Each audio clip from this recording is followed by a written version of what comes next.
From KTVU Fox 2 News, this is Headlines on 2. And hello, I'm Dave Clark. Well, Vice President Kamala Harris scheduled to appear today in Milwaukee for her first campaign appearance since President Biden decided to end his bid for re-election. Many Democrats are rallying around the vice president as she races to shore up support to win the party's presidential nomination. There are just over 100 days before election night. The vice president spoke to staffers in her first full day since launching her campaign, and among other things, she praised President Biden's record and her own. President Biden actually called in to that meeting and pledged his support. The vice president said she's happy about the many endorsements coming in from other top lawmakers and says it's time to get to work. So in the next 106 days, we have work to do. We have doors to knock on, we have people to talk to, we have phone calls to make, and we have an election to win. Now, as we said, Vice President Harris goes to Milwaukee today, her first presidential campaign stop in a state that in 2020, President Biden narrowly won. Wisconsin, once again, is a major battleground state. Well, the California Democratic Party voted to endorse Kamala Harris as the 2024 presidential nominee. California has 496 delegates and is the biggest delegation in the United States. That decision puts Vice President Harris in a position to clinch the nomination next month when the party delegates take an official vote at their convention.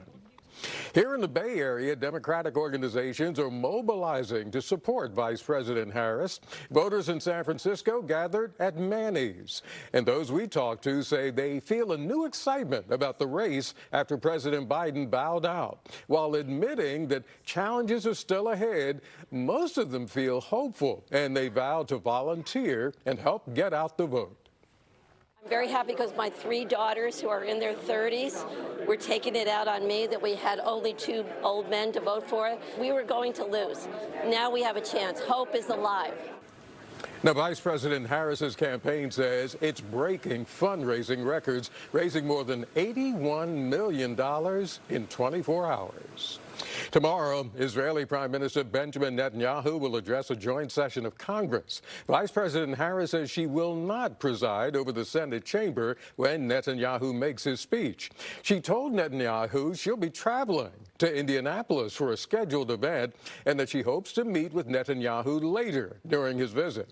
The White House says President Biden still plans to meet with the Israeli Prime Minister on Thursday if he is fully recovered from COVID. 6 months left in my presidency. I'm determined to get as much done as I possibly can, both foreign policy and domestic policy. Now, Benjamin Netanyahu repeatedly has clashed with President Biden over the war in Gaza. Here at home, there's a surprising new development in Solano County and the effort to build a new city there. Yesterday, the group that's behind the California Forever project said they pulled that measure from off the November ballot. The Silicon Valley billionaires involved say they still believe there's an urgent need for more affordable housing in the Bay Area, but now they say the timing of the California Forever project is not realistic. They hope to come up with a revised plan.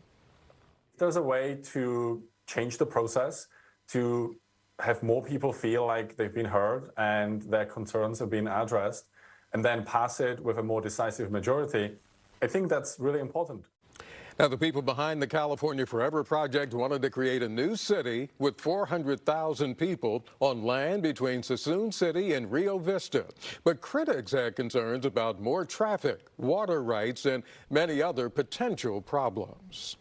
A sewage spill in the Lake Tahoe area forcing two popular beaches to be off limits. Officials at North Tahoe Public Utilities say a private contractor working on a Caltrans project last Thursday hit one of its pipelines, causing sewage to leak into a nearby parking lot and eventually reaching the lake. Since then, the Carnelian West and Patton Landing beaches in Carnelian Bay have been closed off. That pipeline, by the way, has been repaired. Health officials say those beaches will reopen when the bacterial levels come down. The free ferry service between Oakland's Jack London Square and Alameda is up and running, and a lot of people are trying it out. The mayor of Alameda says almost 3,400 people sailed on the ferry, nicknamed Woodstock, in the first 4 days of service.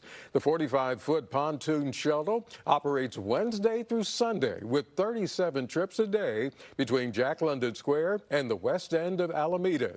It is scheduled to run for 2 years.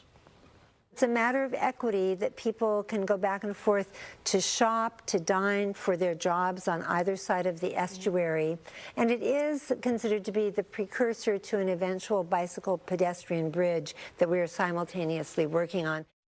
And the first phase of study for the potential new bridge is completed. The mayor said the Port of Oakland favors Jack London Square as the Oakland side landing for a new bridge, but they are considering 2 other alternatives. And BART is tweaking its schedule, trying to improve the connections across the BART system. The new schedules start August 12th. BART says the adjustments will ease crowding on several lines, making trains more evenly spaced. Now, BART will bring back the connection from the Blue Line to the Orange Line at Bayfair. BART and Caltrain will also make other changes to improve some of the transfers at Millbrae.